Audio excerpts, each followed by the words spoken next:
Sure.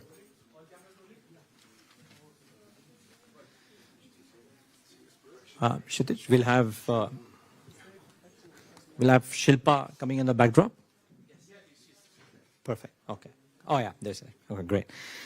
Well, hello everybody, and thanks so much for joining in. My name is Neeraj Shah from NDTV, and it's an absolute delight to be moderating this panel because it is arguably the biggest buzzword after Donald Trump in this year's WEF, that is AI, and it's only befitting that the state which is usually taken the lead when it comes to all things technology has decided to set up this panel, and that is, of course, the state of Andhra Pradesh. And on the panel today, let me go by the order in which I have the names with me.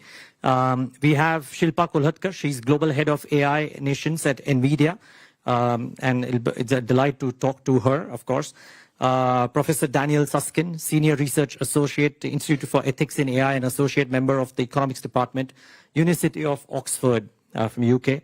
Professor Jay Lee, Distinguished Professor and Director at Industrial Artificial Intelligence Center, University of Maryland, USA. Sadie Creese, Professor of Cybersecurity, University of Oxford, United Kingdom. Professor Ricardo Hausman, Founder and Director of Growth Lab, Harvard University, USA. And of course, Honorable Minister Nara Lokesh from the state. So great. It was lovely to see the panel yesterday, Minister Lokesh, and it's a great setup that we have today. Can I just start off with the thesis behind you doing this right here at the WEF? Because yes, AI is at the front and center, but some of the topics that have been chosen have been curated carefully to drive home a message about what the state wants to do as well. Thanks to all the panelists for making it and taking time out. Really appreciate it. No, as a state, we are very cognizant that AI is here. It is fundamentally going to transform the way we're going to do things. I think the other theme that's been going is, are we going to be the disruptor or are we going to be disrupted? That's the theme that I hear across WEF this year. And Andhra Pradesh wants to be the disruptor. So what we want to gauge is, what is it that we need to do as a state? And how do you prepare the citizens for it? And how can we tap the power of AI for our farmers, for our artisans, for our carpenters, for our electricians? I think there's something substantive that we can do as a nation, and this is why we wanted to set this panel up and really learn from them. And parallelly, what we're looking at to do in Andhra Pradesh is to actually do an AI university, which is collaborative. We want to bring the industry to lead this entire initiative. We've done this in the past with the Indian School of Business. It's called ISB. We've done this in, I think, the late 90s. And now I think time has come for India also to leapfrog, even in the education. So I think that's a bit of context to why we are here. Okay. Well, let me start. Usually we start ladies first. I'm not going to follow that because it's an equal panel here. Let me start from the far left and Professor Hausman, because it kind of flows in nicely with what Minister Lokesh just mentioned as well. How do you think institutions and the state, be it any state, whether it's Andhra Pradesh or otherwise, collaborate to bring forth the best practices, the best kind of learning models for the entire ecosystem to benefit out of this buzzword? I wouldn't call it just a buzzword, a technology which people say is probably even bigger than the internet of 2000.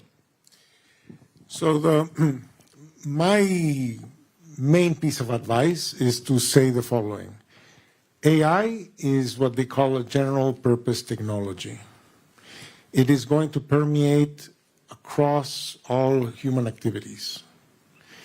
So there is going to be very, very few people who will be needed to figure out kind of like the algorithm, the learning algorithms, the backbone, the hardware, the NVIDIAs of this world, right? But we need a lot of people to simply think, what are the human challenges you want to solve?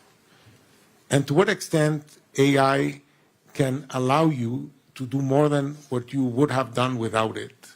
So if we, if you think that AI is a hammer, you're looking for nails.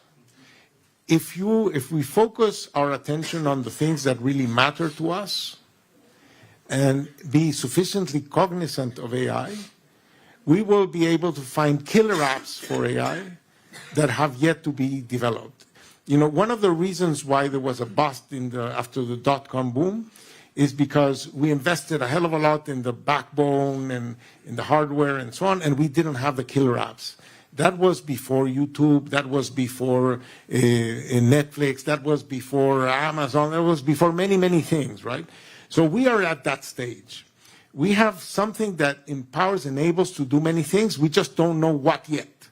So I would say, think hard about what are the key problems in your state, in your country, that you would like to address. You know, we would like to improve the quality of education. We would like to improve the quality of healthcare. We would like to do many things in life, right? Well, now we have this hammer. Don't think just about the hammer. Think about your goals and think about how you can achieve your goals using these instruments. And I would say that is where the killer apps are going to come from. And let me tell you, if you focus on your problems, on your headaches, on your obsessions, you will probably solve them. But let me tell you a secret. You're not the only one with those headaches. So your solutions are going to be solutions for the world. But you're going to get to those solutions for the world by understanding the specific problems you want to solve. This is something that came in yesterday's panel as well, that instead of trying to look for solutions that might be available, let states, let companies and let countries define what their problems are, and then go to companies for trying to figure out whether the companies can help them create the solutions for those problems or no. And by the way, let's keep this a bit free-flowing. So if anybody wants to come in at any point of time, just please come in, including Minister Lokesh as well. But Professor Lee, can I come to you on this? Because you seem to be wanting to make a statement on that. I agree with Ricardo's comments, because typically when we say AI, right, I made comments earlier at lunch, right, we call ABC. Three algorithms, big data, and computing. That's called three elements. But that's horizontal. Vertical called domain, healthcare domain, energy domain, right? Semiconductor domain, etc., etc. So if you focus on one domain as a purpose, then you look for the problem source. Then you develop AI process. I call 3P. Purpose, problem, process. Then you hit the goal. So to me, if you take a healthcare domain, which I made a comment earlier, right? Healthcare, FDA took 18 years to approve about 40 or 50, 60 drugs a year. 18 years. 7 years is a clinical trial. 11 years is do all kinds of testing and development. If you shrink the 11 years down to 2 years, how many lives going to save? Lots of lives. Every country need it. Every country. Entire world need it, right? This is collaborative work. So you look at the positive, the area for that. Of course, you got to find what's the problem source first. So I do agree. I think we need to look at that kind of a killer M as a collaborative winning. Yeah. Thank you for that. Shilpa, you want to weigh in on this, because I think there is a lot of question around that what state, and the key point about today's conversation was, can we shape the future of next gen AI, right? I mean, innovative hub, data factory, etc., and AI university that Minister Lokesh referred to. How does a state collaborate with different stakeholders in this whole AI ecosystem to do the best of all of these things? Yeah, thank you for that. So, what Honorable Minister Nara Lokesh ji mentioned, the government backing up these missions or having these initiatives around leading with AI, from a state like Andhra Pradesh, but not just for Andhra, but something that applies for the whole world. As Professor Ricardo mentioned, there are problems which are prevalent, not just to a certain state or a country. There are some problems which are like healthcare, for example, or education, which have a pretty, its applicabilities across large segments of the world. And in that sense, I truly believe that democratization of AI is important. And everybody, what that means is everybody should be able to take advantage of AI as a tool. Not everybody is going to be a machine learning engineer or a data scientist, but using AI as a tool and having the access to build solutions for their specific problems is the key. And that's possible through democratization of AI, through making education and training and upskilling available.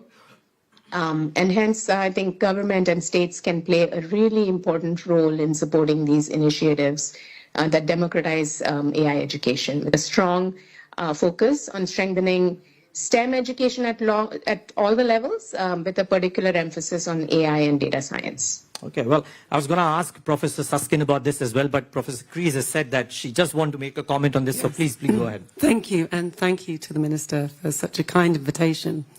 I just wanted to add my thoughts on this. I'm a computer scientist by training who became a cybersecurity expert, and I'm fairly certain you'll find lots of uses for AI. As I look around the room, I'm looking at energy, urban centres. We've been using machine learning for years. We know it can help us spot patterns in data that are really hard for humans to spot. We have huge data sets through the instrumentization of our environments. So if you're building smart cities or you're trying to manage manufacturing environments, process control, whatever it may be, there's definitely going to be opportunities. So I'll park that. I think that's for certain. I just wanted to come in on the educational piece and to urge you to think about a principled way of building the workforce of the future. And it's one that I benefited from as a computer scientist, and it's this. Teach our workforce transferable technology skills. So when I was taught computer science, I didn't attend a class to learn a coding language. I attended classes to learn how to write good code that works as it should do, efficient code. And then I was taught how to learn any language, whichever language was the one that everybody wanted to use. And I think that principled approach should apply in AI. What we need is people that know how to collect data, store data, label data, manage the integrity of data that's going to be inside the training. We need to teach people how to write the inference engines, no matter what platform they're writing it on. Think about what it means to learn, to help a model learn. And then we need to teach people how you write good models for understanding the environment and the importance of the interface.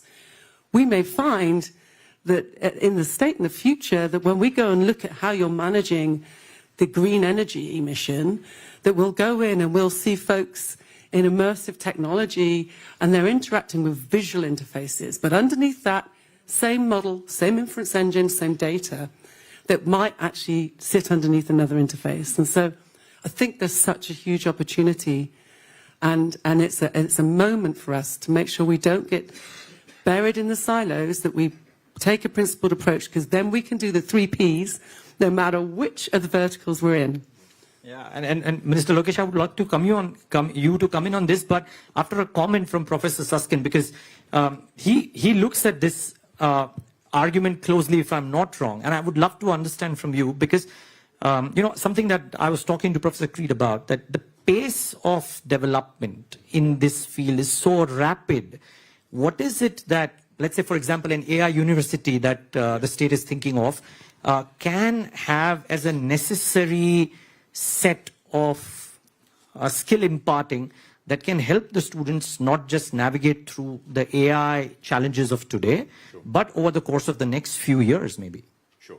So I think when we think about skills in education, there are sort of 3 dimensions to this. The first is the what. What skills and what capabilities are we providing people with?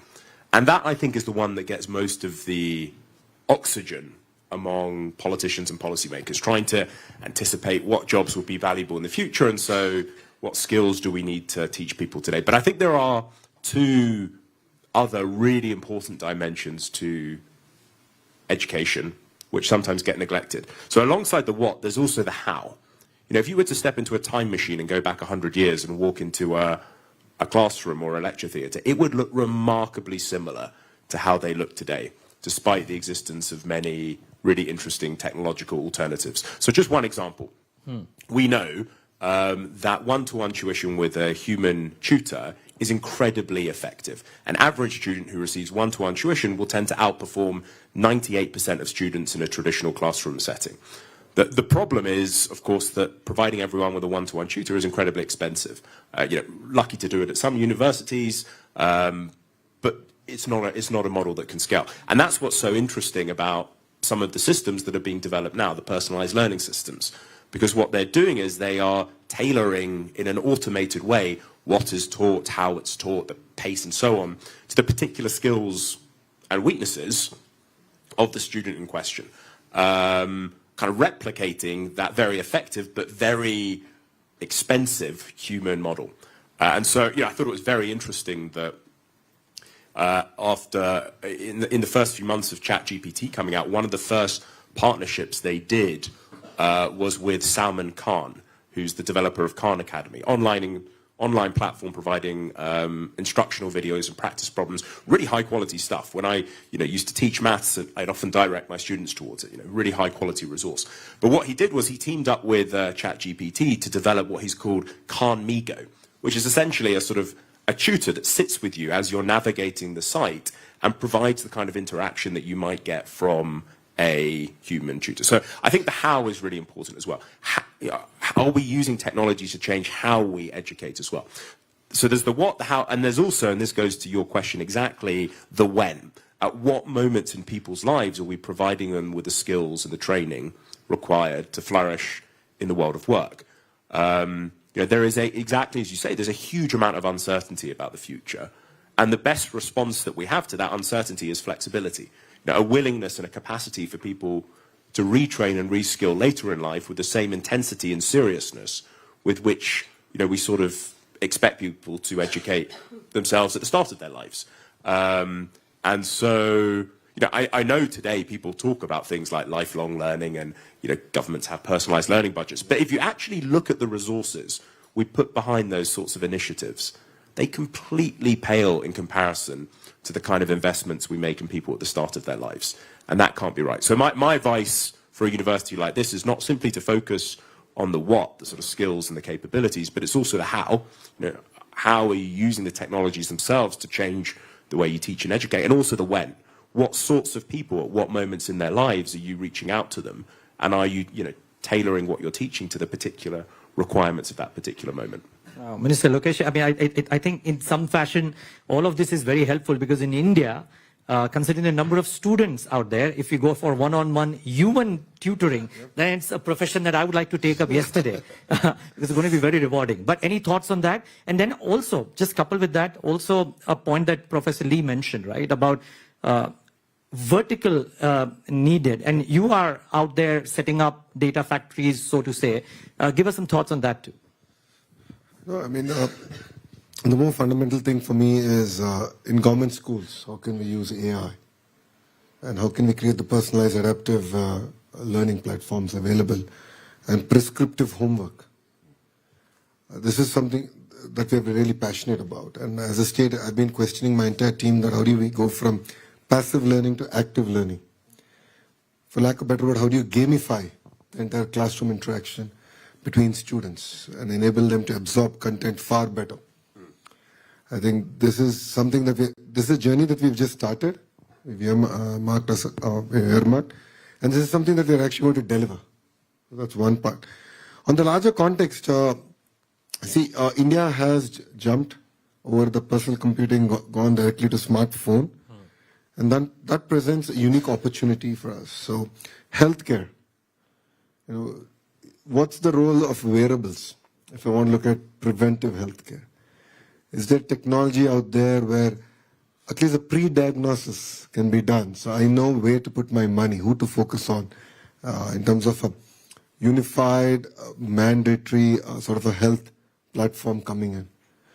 So I think these are questions that we are also now asking ourselves.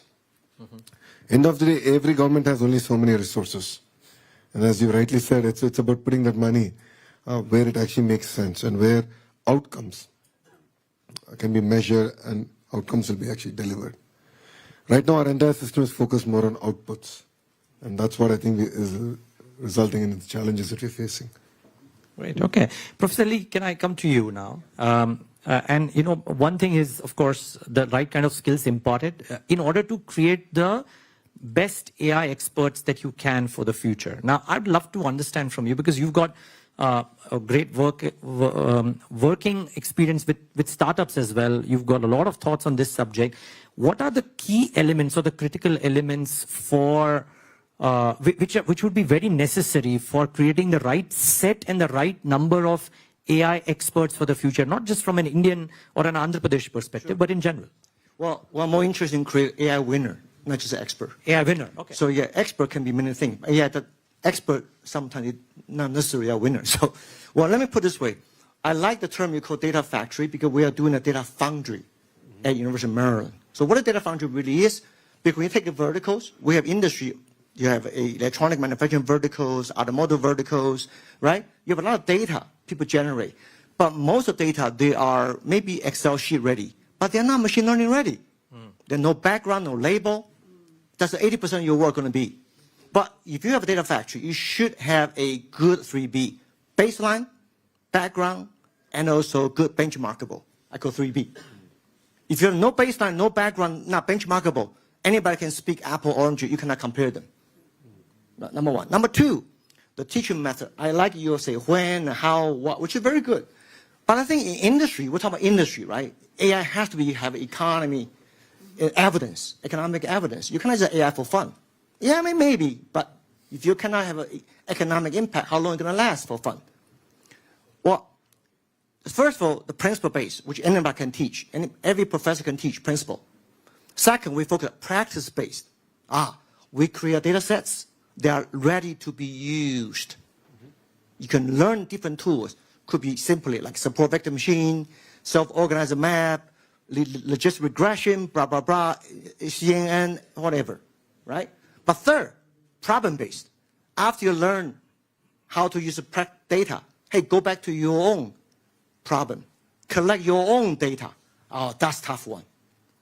Most people failed that third stage. I don't know what data. This is a company CEO. Hey, give me the data. What? I hire you to get data yourself. Yes, go hunt data. Nobody teaches them how to hunt data. Most people wait for their data coming. Right? Fourth, professional. You can teach other people repeat 1, 2, 3. I go 4P now. Principle-based, practice-based, and problem-based, and professional-based. Then you are ready to be AI winner. Very nice thought, very powerful thought. Thanks, Professor Lee, for that. And you know, Professor Hausman, I don't know how much, I mean, to what degree you agree, and you want to maybe add more there. But here's the question, right? One is to know that these are the things that need to be present in an AI winner. Two is from a university or a set of universities teaching AI skills to a data factory producing some of these AI winners. There will be skill gaps that exist, right? How does a state, how does a well-meaning leader address some of those skill gaps? So let me start by saying something to frame this. I don't know, maybe because you're younger than me, maybe they didn't teach you in school calligraphy. But we don't teach calligraphy anymore because we don't write with our hands, right? We type, right? So there are some skills that are just not going to be needed. And one of the things that, for example, large language models are very good at is answering questions. And we try to measure how much our students learn by posing them questions and see if they answer questions. And we do that even in our PhD programs. During the first 2 years of the PhD program, they take courses, we ask questions, and they have to answer questions. But after they finish their courses and they have to do a thesis, the problem that they face is no longer how to answer questions. It's how to ask questions, right? And it is in the, finding the right question, right? If you want to query a large language model, well, how do you query it? With questions, right? So where are your questions coming from? How do you teach to learn, to ask. You know, what are the kinds of questions you ask about the world, right? What is it that you want to learn, right? It's not, so I think that there's a dimension. By the way, many students that perform spectacularly in their first 2 years of their PhD then fail because they cannot go from being very good at answering somebody else's question to ask their own. So I think that the more AI is good at answering questions, the higher the price of being good at asking questions. In some sense, we are the ones asking the questions. And that's the better the AI tools will be, the more value will be to the skill of asking questions. How do you kind of get those skills going in students? I would love to know what are the right questions to ask. How do I do that? If a student after 2 years is not able to do that in the third year, how do you make it as a normal program, linear program? So, you know, let me tell you, we want to revolutionize everything, but even we have not been able to overcome the apprenticeship model.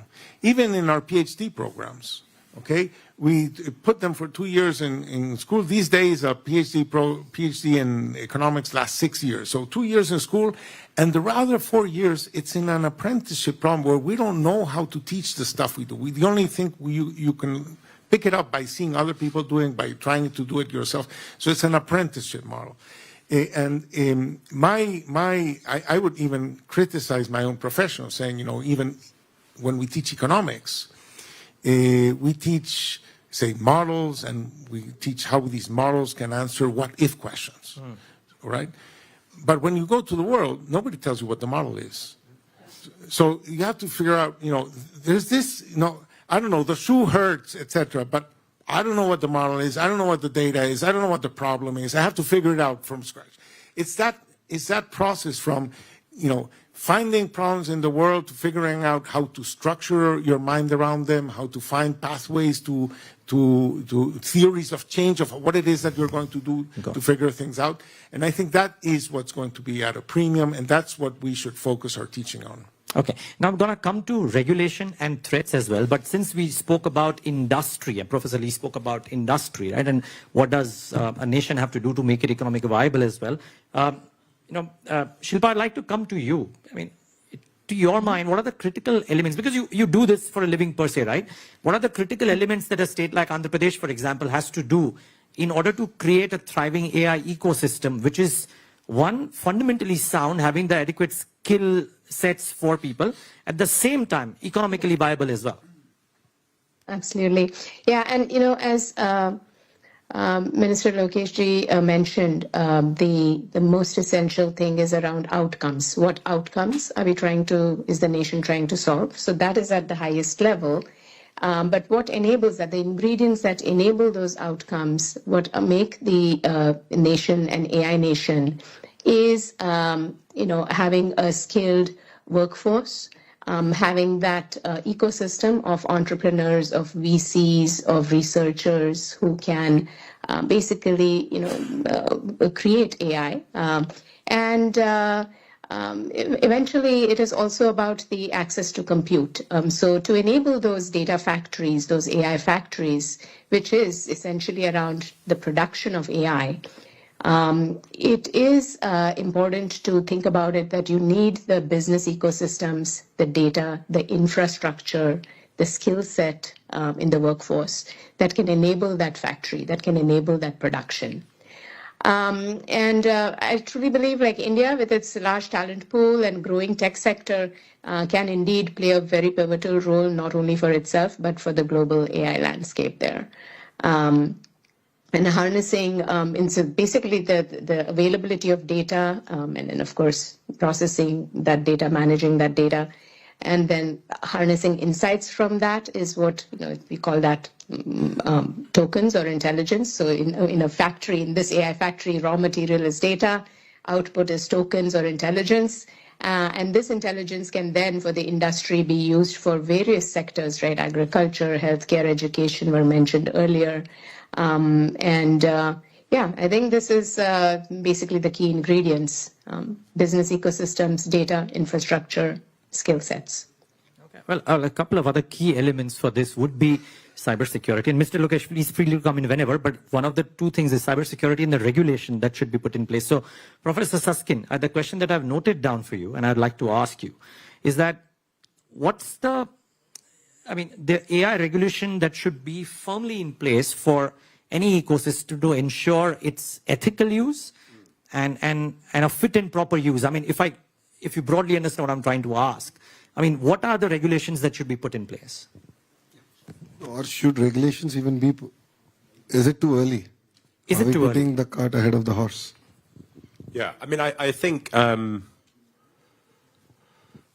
very broadly, there is a lot of discussion today about the sort of technical limits to AI, what can and cannot be automated.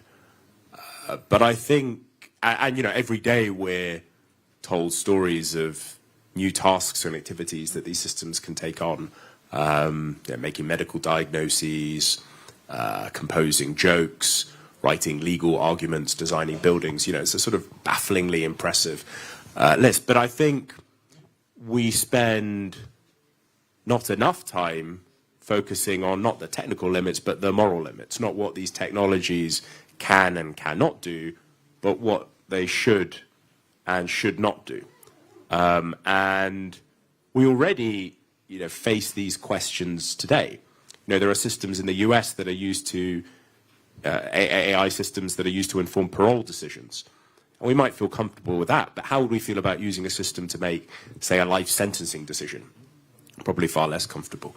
There are systems in the medical setting which, as I said, can make medical diagnoses, and we might think, that's a terrific thing, but how would we feel about using a system in a hospital to decide whether or not to turn off life support systems based on, all the available data about, scarce beds, vitals, demand, and so on? Probably far less comfortable.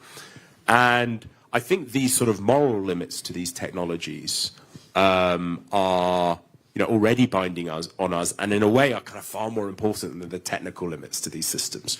And it's these kind of moral limits that need to be reflected in the sort of regulatory regimes that we design. But exactly as you say, the challenge is that these technologies, we are regulating.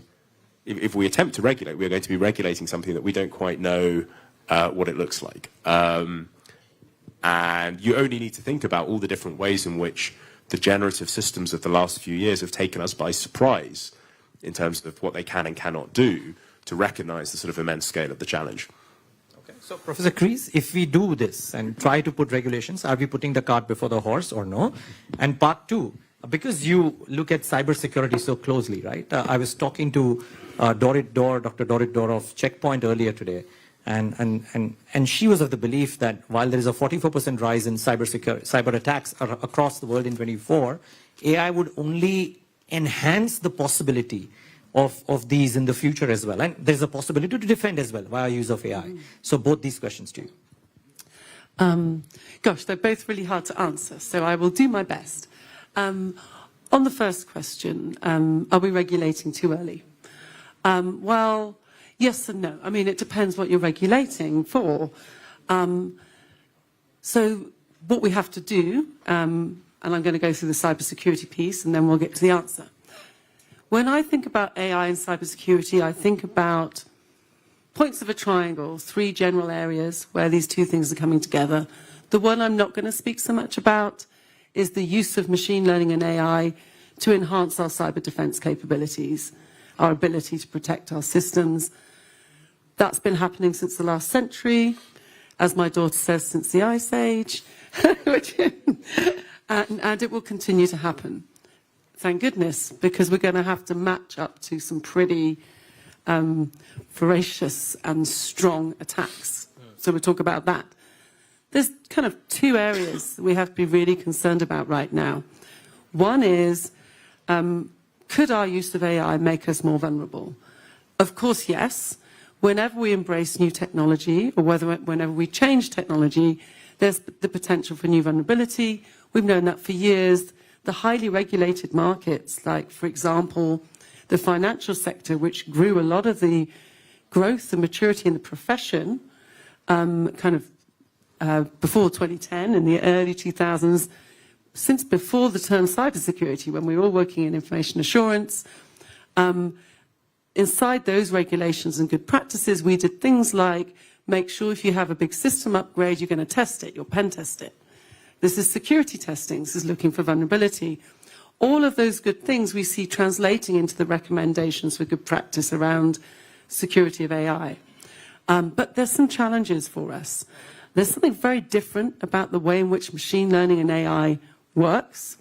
We know that they're inherently vulnerable, and we can see in the security research community, both in industry and academia, and in government, examples of how people are managing to compromise systems, either via the training data, or via the inference engine, or via the model. Once this stuff's in use, of course, your operational security head will be thinking about insider threats, people just conventionally being able to get access and modify, sabotage systems. What can they then do with that? So we have a challenge. Some of these vulnerabilities are new, and they're an evolution of an old type, but the way in which we bring them about and consider whether they can be exploited to do us harm, that's knowledge we're learning, and we're learning fast. Some of the work that's out there exploring the general framework of vulnerability, which could help all of us procure AI, driven by our appetite for risk or risks we want to avoid, that's showing us that there are similarities across different kind of models and machine learning. So that's really interesting in terms of vulnerability. So you can have a very different machine learning problem, a different vertical, different technology solution, and yet they're vulnerable to a similar attack. Okay, so that's positive in that whatever we do to develop protection is translatable. Negative in that the attacker community, therefore, might only need to learn one kind of attack tool, one weaponization strategy, and attack multiple sites. So that's the other corner of the triangle. What's this doing to the toxicity of cyberspace in which our organizations are going to operate? And that's worrying because machine learning has been used for years, on and off, to enhance attacks. And what we're seeing in the advent, the big investment that's happening in large language models is, of course, opportunities for attackers to predict our vulnerability better, because they can predict more about us as humans and the way in which we live. And if you can do that, you can target people, and often people are the way into the enterprise. But you can possibly also use this stuff to understand our playbooks, how we defend our enterprises. And if you can do that, and you can predict what I'm going to do to defend myself, then maybe you can influence me to do something else, which makes me vulnerable in a different way. Or you can design your attack strategy that makes it way more potent against me. So there's some concerning things here which we will have to deal with from the outset. And then I know I've been talking for too long. So now I'm going to return to the cart before the horse question. It's this. We have to think about how we protect ourselves in a number of ways. There's been a lot of talk in shift left amongst the community, and the WEF has been doing brilliant work in helping us understand. By shift left, we mean push the issue of security earlier on in the development cycle. Shift left for you, which means security by design in every way. But then what we have to do is not just stick with shift left, we have to expand right and do way more in terms of operational security around the stuff when it's in place, in practice. Otherwise, someone's going to hack your system and cause you a big problem. And then you have to kind of constantly repeat, because these things are changing so fast. And the organization is changing fast in terms of what it wants to do. The threat environment's changing really fast. And then the AI technology business is going to bring about massive change. And you know what? We're going to be collecting all sorts of new data we never thought we were going to. And our staff are changing fast. So probably there is something right now in that process, how we're going about doing security by design, embedding as much prevention of vulnerability as we can. Maybe there's something that could be done there. That would not be cart before horse in my mind. But this whole question about how you use things like regulation really needs embracing in the context of this fast, dynamic cadence that we're going to need. It's going to need more than that, right? We're going to have to build norms of behaviours. We're going to have to think about how we get business leaders totally engaged to build cultures in organisations that are inherently secure and resilient inside their DNA and the way people are thinking, because we won't be able to keep pace if we are solely focused on things like law and regulation and things like that. Okay. We have last 3 minutes, and before I ask the final question to Minister Lokesh, anybody else wants to weigh in on the threats? Because we've spoken enough about this, but otherwise, Mr. Lokesh, my last question is to you. India has this AI mission, government of India, right? Compute capacity for the country. Some thoughts on that, and of course, how is the state collaborating with the center in order to help or do all of these things? I mean, India's AI mission is the first step in the right direction, but I think we need to do a lot more. Of course. No second thoughts about it. I mean, that's why we have the panel here, because I wanted to hear from the experts on how should a state in India transform its entire approach to education, apart from creating a temple of excellence of higher learning and AI university. Apart from that, how do we transform education fundamentally? And how do I create next generation job creators and job seekers for jobs that we don't know? And that for me is fundamentally scary. And that's the thing that we are sort of grappling with as a state. And I think that's what also makes it very exciting for us. India has been a biggest beneficiary of the Y2K. Way back in 2000, and then of course we moved on to various other services, and now I think AI presents a unique opportunity for India again to leapfrog. But we also believe that AI should be a way of life. A housewife should be able to understand, use it. As I said in my opening remarks, a carpenter, a student for better understanding of concepts. Politicians should ethically use it. We've seen deep fakes coming in with generative AI. We've seen it especially in the last elections. So I think there's a lot of uncertainty ahead of us, but I think create a framework for all of us to sort of operate it, and it doesn't create any ethical and moral dilemma and physical harm at the end of it. Powerful thoughts here from a lot of answers that have come in for what a state can do, collaborating with other stakeholders to create the next generation AI winners. Professor Lee, I use that term very carefully now. But to all of you, thank you so much for joining in today and giving us your thoughts. Really appreciate your time. Shilpa, thanks so much for joining virtually as well. Great having you. Right. Thank you very much. Yep, and everybody, thanks for joining. A round of applause for the panel, please.